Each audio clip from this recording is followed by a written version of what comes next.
नमस्कार दोस्तों, मैं ज्योतिषाचार्य डॉक्टर संध्या आपका स्वागत करती हूँ एस्ट्रोसेज के यूट्यूब चैनल पे और आशा करती हूँ कि आप सभी स्वस्थ होंगे।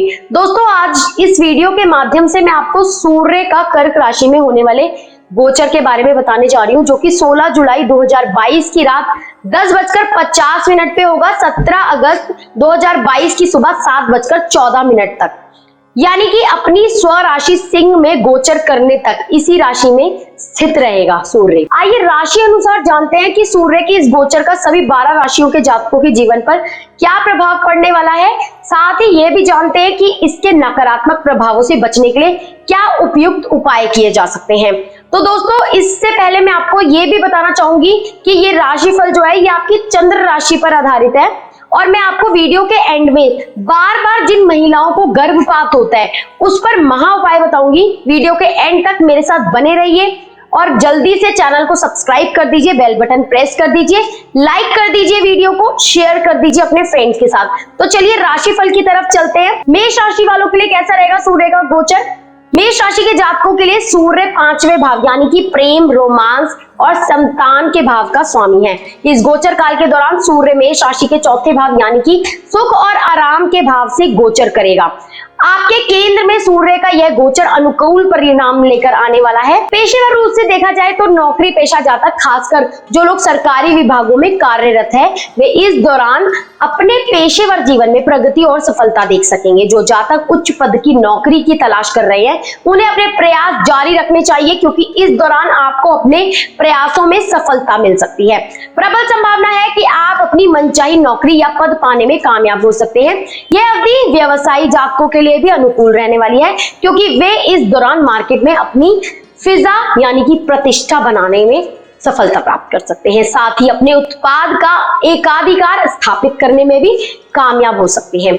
तो व्यक्तिगत जीवन की बात करें तो आप स्वभाव से उग्र व गुस्सैल हो सकते हैं, जिसकी वजह से परिवार के सदस्यों के साथ विवाद या बहस हो सकती है और यही चीज आपको निराश कर सकती है। यदि आप निजी इस्तेमाल के लिए कोई संपत्ति खरीदने की योजना बना रहे हैं तो समय अनुकूल है, क्योंकि इस दौरान आप अच्छी डील करने में सक्षम हो सकते हैं। स्वास्थ्य के लिहाज से देखा जाए तो आप हीट स्ट्रोक्स, कोलेस्ट्रॉल और एसिडिटी जैसी समस्या से पीड़ित हो सकते हैं, इसलिए आपको सलाह दी जाती है कि अपने स्वास्थ्य की देखभाल करें। उपाय क्या करना है आपको? प्रतिदिन सुबह 108 बार गायत्री मंत्र का जाप करना है। चलिए बढ़ते हैं आगे वृषभ राशि की तरफ। वृषभ राशि के जातकों के लिए सूर्य 4थे भाव यानी कि भूमि और संपत्ति के भाव का स्वामी है। इस गोचर काल के दौरान सूर्य वृषभ राशि के 3रे भाव यानी कि संचार और भाई बहन के भाव में गोचर करेगा। पेशेवर जीवन की बात करें तो इस अवधि में नौकरी पेशा जातकों की नौकरी में बदलाव होने की, स्थानांतरण होने की संभावना है, यानी कि मूल रूप से आपके कार्यस्थल में बदलाव के योग बन रहे हैं। जो जातक खुद के व्यवसाय में हैं उन्हें अपने उत्पाद की मार्केटिंग और बिक्री के लिए नई रणनीतियों को लागू करने के लिए सर्वश्रेष्ठ प्रयास करने पड़ सकते हैं। अपने सर्वश्रेष्ठ प्रयासों के बाद आप सफलता हासिल कर सकेंगे, साथ ही मार्केट में अपना नाम स्थापित कर सकेंगे। जो लोग खेलकूद के व्यवसाय से जुड़े हैं वे भी इस दौरान अच्छा खासा लाभ अर्जित कर सकते हैं। व्यक्तित्व जीवन की बात करें तो इस दौरान आप अपने निर्णय को लेकर दृढ़ हो सकते हैं और अपने दोस्तों व भाई बहनों पर धाक जमा सकते हैं।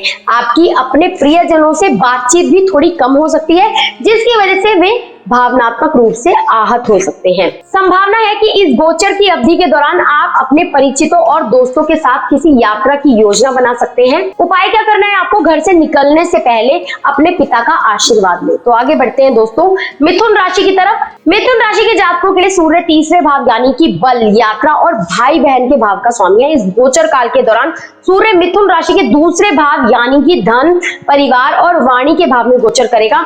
यह अवधि आपके लिए आर्थिक रूप से लाभकारी सिद्ध हो सकती है।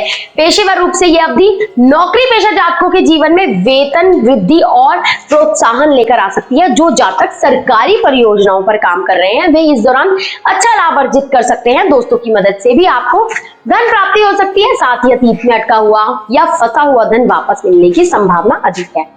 व्यक्तिगत जीवन की बात करें तो इस अवधि में आप अपनी ऊर्जा में कमी महसूस कर सकते हैं। आप स्वभाव से मुखर हो सकते हैं और इसी वजह से आपको अपने परिवार के लोगों से साथ बहस, लड़ाई झगड़े जैसी स्थिति का सामना करना पड़ सकता है। स्वास्थ्य के लिहाज से देखा जाए तो इस दौरान आप आंख से जुड़ी कोई समस्या या मुंह में छाले की समस्या से परेशान हो सकते हैं। इसलिए आपको यह सलाह दी जाती है कि अपने खान-पान के प्रति सावधान रहें और अपनी आंखों को सीधी धूप से बचाएं।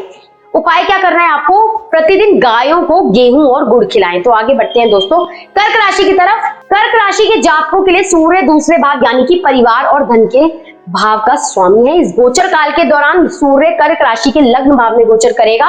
पेशेवर रूप से देखा जाए तो नौकरी पेशा जातक सूर्य का कर्क राशि में गोचर के दौरान वेतन वृद्धि और प्रोफाइल में उत्थान की उम्मीद कर सकते हैं। जो जातक सरकारी नौकरी के लिए प्रयास कर रहे हैं, प्रबल संभावना है कि वे इस अवधि में भाग्यशाली साबित होंगे, यानी कि वे अपनी मनपसंद नौकरी पाने में सफल हो सकते हैं। व्यवसायी जातक इस दौरान अधिक सक्रिय होंगे और अपने काम करने की शर्तों को निर्धारित करते नजर आएंगे। जो जातक पारिवारिक व्यवसाय यानी कि फैमिली बिजनेस में है, वो इस गोचर अवधि में अच्छा खासा लाभ अर्जित कर सकेंगे। कुल मिलाकर यह अवधि कर्क राशि के जातकों के लिए पेशेवर रूप से काफी लाभकारी सिद्ध होगी।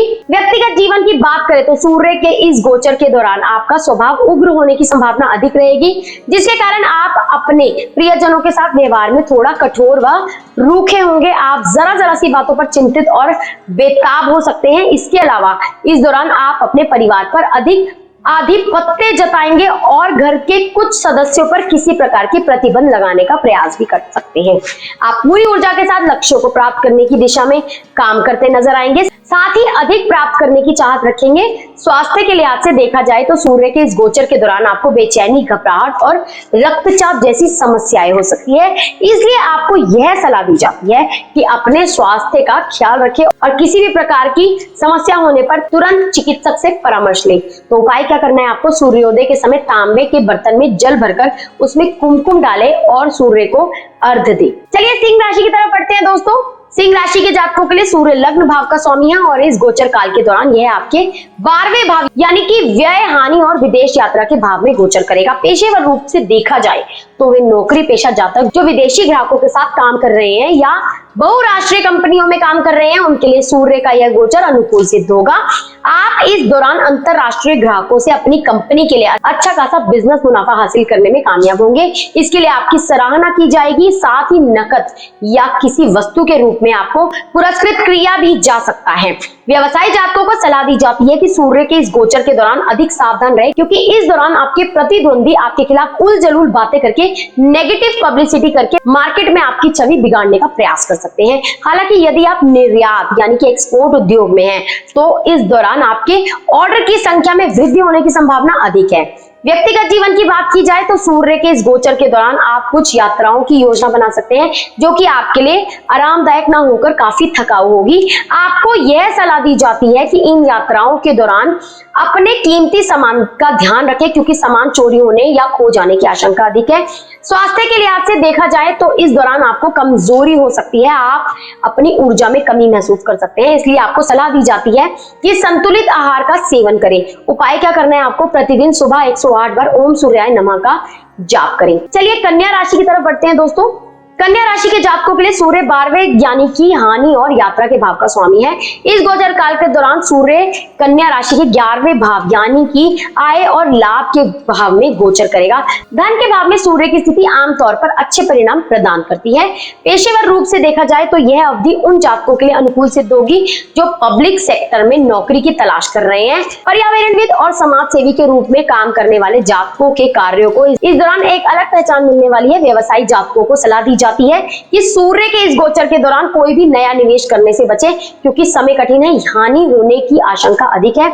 यदि आप अपनी योजनाओं और रणनीतियों में कुछ बदलाव करेंगे तो अवश्य ही आपको इसके सकारात्मक परिणाम प्राप्त होंगे। व्यक्तिगत जीवन की बात करें तो सूर्य के इस गोचर के दौरान आप अधिक सामाजिक होंगे और नए दोस्त बनाना पसंद करेंगे।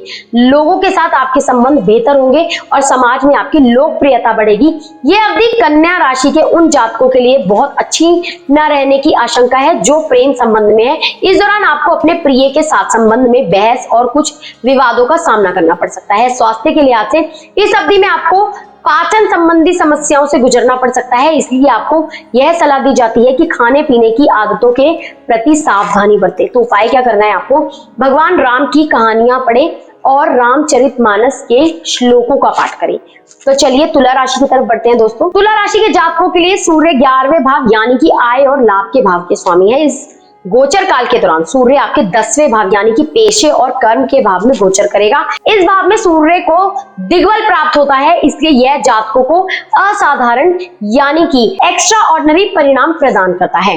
पेशेवर रूप से देखा जाए तो जो जातक अपने करियर की नई शुरुआत करने की योजना बना रहे हैं, उन्हें इस अवधि में जल्द ही सफलता मिलने के योग बन रहे हैं। नौकरी पेशा जातकों को उनके कार्य क्षेत्र में प्रशंसा और प्रसिद्धि प्राप्त होगी। व्यवसायी को इस दौरान अपने व्यवसाय में प्रतिष्ठा और ख्याति प्राप्त होने वाली है। साथ ही मार्केटिंग और सेल्स के लिए नई रणनीतियों को लागू करने के लिए भी यह समय अनुकूल सिद्ध होगा। आप इस दौरान कुछ आधिकारिक लोगों से मुलाकात करेंगे और उनका मार्गदर्शन या सहयोग आपके लिए लाभकारी सिद्ध होगा। व्यक्तिगत जीवन की बात करें तो इस दौरान आपके संबंध अपने पिता के साथ अच्छे रहेंगे और आपको अपने सभी प्रयासों में उनकी तरफ से पूरा सहयोग प्राप्त होगा। लेकिन आपके संबंध अपनी माता के साथ बहुत अच्छे ना रहने की आशंका है। आपका उनसे किसी बात पर विवाद हो सकता है। सूर्य के इस गोचर के दौरान आप कोई वाहन खरीदने पर निवेश कर सकते हैं। उपाय क्या करना है आपको, मंदिर में गुड़ और गेहूं का आटा दान करें। तो आगे बढ़ते हैं दोस्तों वृश्चिक राशि की तरफ। वृश्चिक राशि के जातकों के लिए सूर्य 10वें भाव यानी कि पेशे और कर्म भाव का स्वामी है। इस गोचर काल के दौरान सूर्य आपके 9वें भाव यानी कि भाग्य और धर्म के भाव में गोचर करेगा। वृश्चिक राशि के जातकों के लिए यह गोचर शुभ साबित होगा क्योंकि यह आपके जीवन में भाग्य और समृद्धि लेकर आने वाला है। पेशेवर रूप से देखा जाए तो यह गोचर अवधि आपके लिए अनुकूल सिद्ध होगी। जैसे कि यदि आप अपनी नौकरी में बदलाव करने की योजना बना रहे हैं तो इस अवधि में आपको कई अवसर प्राप्त होंगे। यदि आप अपने करियर की शुरुआत करने के लिए किसी इंडस्ट्री में नौकरी की तलाश कर रहे हैं तो आप अपने सपने की नौकरी पाने के लिए भाग्यशाली सिद्ध होंगे। जो जातक रियल एस्टेट और ट्रेवल्स इंडस्ट्री में है वे इस दौरान अपने पेशे में गजब का उछाल देखेंगे। इसके अलावा प्रबल संभावना है कि आप इस दौरान व्यवसायिक उद्देश्य के लिए कोई भूमि खरीदने पर निवेश कर सकते हैं। व्यक्तिगत जीवन की बात करें तो इस अवधि आप धर्मार्थ और नॉन प्रॉफिटेबल संगठनों से जुड़ेंगे जिसके कारण समाज में आपकी अच्छी छवि और प्रतिष्ठा बनेगी। सूर्य के इस गोचर के दौरान आप अपने परिवार के साथ किसी धार्मिक स्थल की यात्रा भी कर सकते हैं। उपाय क्या करना है आपको, रविवार के दिन ब्राह्मण या पुजारी को भोजन कराएं। चलिए धनु राशि की तरफ बढ़ते हैं दोस्तों। धनु राशि के जातकों के लिए सूर्य 9वें यानी कि प्रसिद्धि और भाग्य के भाव के स्वामी है। इस गोचर काल के दौरान सूर्य आपके 8वें भाव यानी कि विरासत और असंगति के भाव में गोचर करेगा। सूर्य की यह स्थिति बहुत अधिक अनुकूल नहीं मानी जाती है। पेशेवर रूप से देखा जाए तो जो जातक सट्टा बाजारों जैसे कि शेयर मार्केट और स्टॉक मार्केट आदि से जुड़े हैं उन्हें इस दौरान हानि होने की संभावना अधिक रहेगी। आपको यह सलाह दी जाती है कि सूर्य के इस गोचर दौरान बड़ी ही सूझबूझ के साथ निवेश करें। एक ही जगह पर सारा जोखिम ना लें। नौकरी पेशा जातकों को इस गोचर अवधि में अपनी नौकरी को लेकर असुरक्षा महसूस हो सकती है और गंदी राजनीति या किसी प्रकार की साजिश का भी सामना करना पड़ सकता है। इसलिए उन्हें इस दौरान अपने वरिष्ठ या बॉस से बातचीत करते समय सावधान रहने की सलाह दी जाती है। व्यक्तिगत जीवन की बात करें तो यह अवधि शोधकर्ताओं और पीएचडी कर रहे जातकों के लिए लाभकारी सिद्ध होगी। आपका गहन अध्ययन और अवलोकन इस दौरान फलदायी साबित होंगे। साथ ही रहस्य विज्ञान में रुचि रखने वाले जातकों के लिए भी सूर्य का गोचर अनुकूल सिद्ध होगा। आपको इस अवधि में कुछ नया सीखने को मिलेगा। स्वास्थ्य के लिहाज से यह समय थोड़ा औसत रहने वाला है क्योंकि इस दौरान आपको कमजोरी, बुखार और किसी प्रकार का फ्लू हो सकता है। आपको यह सलाह दी जाती है कि अपने स्वास्थ्य का ख्याल रखें। उपाय क्या करना है आपको, आदित्य हृदय स्तोत्रम का पाठ करें। चलिए मकर राशि की तरफ बढ़ते हैं दोस्तों। मकर राशि के जातकों के लिए सूर्य 8वें भाव का स्वामी है। इस गोचर काल के दौरान सूर्य आपके 7वें भाव यानी कि संगठन, साझेदारी और विवाह के भाव में स्थित रहेगा। मान्यताओं के अनुसार विवाह के भाव में सूर्य का प्रभाव बहुत अधिक शुभ नहीं होता है। पेशेवर रूप से देखा जाए तो जो जातक साझेदारी के व्यवसाय में है उन्हें इस दौरान अपने व्यापार में कुछ अनिश्चितताओं का सामना करना पड़ सकता है। आपको यह सलाह भी दी जाती है कि अपने विरोधियों या शत्रुओं से सावधान रहे क्योंकि वे आपकी सामाजिक छवि बिगाड़ने का प्रयास कर सकते हैं। जो जातक खनन या बीमा उद्योग में है उनके लिए यह अवधि तुलनात्मक रूप से बेहतर सिद्ध होगी। वहीं नौकरी पेशा जातकों को अपने वरिष्ठों के अजीबोगरीब व्यवहार के कारण कुछ बाधाओं का सामना करना पड़ सकता है। व्यक्तिगत तौर पर आशंका है कि यह अवधि विवाहित जातकों के जीवन में कुछ विवाद, झड़प, बहस लेकर आएगी। आप अपने जीवन साथी के अजीब रवैये के कारण थोड़ी निराशा महसूस कर सकते हैं। जो जातक एकल जीवन व्यतीत कर रहे हैं उन्हें अपना हमसफर पाने के लिए थोड़ा और इंतजार करने की जरूरत होगी, क्योंकि इस अवधि में आपको अपने मन मुताबिक प्रस्ताव ना मिलने की संभावना अधिक है। उपाय क्या करना है आपको? प्रतिदिन सुबह और शाम को हनुमान चालीसा का पाठ करें। चलिए कुंभ राशि की तरफ बढ़ते हैं दोस्तों। कुंभ राशि के जातकों के लिए सूर्य 7वें भाव यानी कि विवाह और साझेदारी के भाव का स्वामी है। इस गोचर काल के दौरान सूर्य आपके 6ठे भाव यानी कि रोग, प्रतिस्पर्धा और विवाद के भाव में गोचर करेगा। पेशेवर रूप से देखा जाए तो यह अवधि उन जातकों के लिए अनुकूल सिद्ध होगी जो मुकदमेबाजी, न्यायपालिका और कर विभाग यानी कि टैक्स डिपार्टमेंट जैसी पेशेवर सेवाओं में है। व्यवसायिक जातकों को सूर्य के इस गोचर के दौरान अधिक सावधान रहने की जरूरत होगी, क्योंकि व्यवसाय की वृद्धि और विस्तार के लिए कर्ज लिया गया धन फलदायी सिद्ध नहीं हो सकता है। सरकारी नौकरी कर रहे जातकों के लिए यह अवधि अनुकूल साबित होगी, क्योंकि इस दौरान आप अपने जूनियर्स पर अच्छी कमांड बनाए रखने में सक्षम होंगे। व्यक्तिगत जीवन की बात की जाए तो विवाहित जातकों को जीवन साथी के खराब स्वास्थ्य या फिर कुछ जरूरी यात्रा योजनाओं के कारण अपने जीवन साथी के साथ संबंध में कुछ दूरियों का सामना करना पड़ सकता है। जो जातक प्रेम संबंध में है उन्हें इस अवधि में अधिक सावधानी बरतने की सलाह दी जाती है, क्योंकि ऐसी आशंका है कि इस दौरान आपका अपने प्रिय के साथ किसी बात पर बार बार बहस और विवाद हो सकता है। इससे आपके रिश्ते में मनमुटाव पैदा हो सकते हैं। साथ ही आपके मन में अपने रिश्ते को आगे ले जाने को लेकर दोहरे विचार भी आ सकते हैं। उपाय क्या करना है आपको? रविवार के दिन मंदिर में लाल कपड़ा दान करें। तो चलिए आगे बढ़ते हैं आखिरी राशि यानी कि मीन राशि की तरफ। मीन राशि के जातकों के लिए सूर्य 6ठे भाव यानी कि सेवा, प्रतिस्पर्धा और विवाद के भाव का स्वामी है। इस गोचर काल के दौरान सूर्य आपके 5वें भाव यानी कि प्रेम, संतान और रोमांस के भाव में गोचर करेगा। पेशेवर रूप से देखा जाए तो जो जातक खुद के व्यवसाय में है इस अवधि में उनके सामने कुछ उतार चढ़ाव की स्थितियां आने की आशंका है। इस दौरान किसी भी प्रकार का निवेश करना आपको कर्ज तले दबा सकता है। जो जातक शिक्षा के क्षेत्र में है उनके लिए यह समय प्रबल है, क्योंकि आपको अपनी मनपसंद नौकरी मिलने की संभावना अधिक है। व्यक्तिगत जीवन की बात की जाए तो छात्रों के लिए यह अवधि अनुकूल सिद्ध होगी। आप अपनी परीक्षाओं में उत्तीर्ण होंगे और अच्छे अंकों के साथ स्नातक पूरा कर सकेंगे। जिन छात्रों ने हाल ही में अपना पाठ्यक्रम पूरा किया है उन्हें इस अवधि में प्लेसमेंट के प्रस्ताव मिलने की संभावना है। प्रेम जीवन के लिहाज से यह अवधि बहुत अधिक अनुकूल ना रहने की आशंका है। यदि आप किसी के सामने अपने प्रेम का इजहार करने की योजना बना रहे हैं तो आपको थोड़े समय के लिए इंतजार करने की सलाह दी जाती है। यदि आप वैवाहिक जीवन व्यतीत कर रहे हैं तो इस दौरान आपके संबंध अपने बच्चों के साथ थोड़े तनावपूर्ण हो सकते हैं। उपाय क्या करना है आपको? रविवार के दिन जरूरतमंदों को धूमिल सफेद यानी कि ऑफ व्हाइट रंग के वस्त्र दान करें। तो दोस्तों आज का महा उपाय है, जिन स्त्रियों को, जिन औरतों को बार बार गर्भपात होता है तो उनको क्या उपाय करना चाहिए? एक अर्दन पॉट ले लीजिए, एक मिट्टी का बर्तन ले लीजिए, उसके अंदर शहद भर लीजिए। शहद भर के उसको आपको शमशान की जमीन में दबाना है। अगर आपको डर लगता है शमशान की जमीन में दबाने से तो डरने की जरूरत नहीं है। शमशान की जमीन में उसको दबा दीजिए और उसके बाद और ये उपाय आपको मंगलवार के दिन करना है। मंगलवार को आप ये उपाय करके देखिए, आप मुझे गारंटेड, मैं इस बात की गारंटी दे रही हूँ अपनी वीडियो में, मेरे को कमेंट बॉक्स में जरूर बताइएगा जिनके साथ ये प्रॉब्लम है, बच्चा अच्छे से सर्वाइव करेगा 9 महीने तक और जन्म भी उसका अच्छे से होगा और बिल्कुल भी आपको मिसकैरेज नहीं होगा।